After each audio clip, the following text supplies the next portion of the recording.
was largely unfarmed. It was really just rocky slopes of From the Mauna Loa. volcanoes. We're at about 1,200 feet elevation here, and the top of the mountain is 13,600 feet. We very rarely see it from here. It's usually shrouded in clouds. You can see it. I don't know if you've been over it's called the Saddle Road yet to Hilo.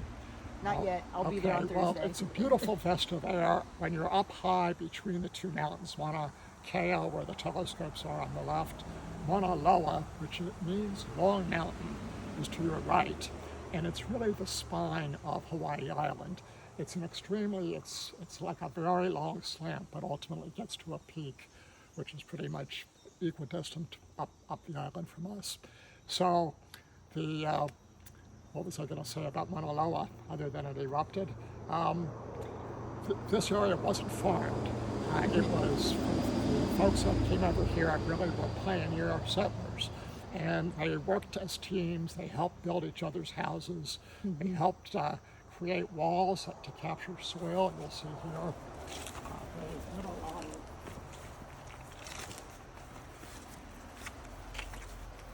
a lot of building with the natural lava rock to create retaining walls. This is true over here as well and around the road. And the retaining walls created semi-flat places where people could plant trees, and they could also capture soil as it washed down the mountainside. Ah, how clever. Yeah. So they worked with nature because they didn't have tractors, they didn't have electricity. They had to use what was here. And we are in a subtropical area, which means that it rains a lot. It rains almost every day. And what happens is the ocean warms up in the course of the day, the atmosphere rises and then coalesces on the colder slopes of the mountain, and then it rains in the afternoon.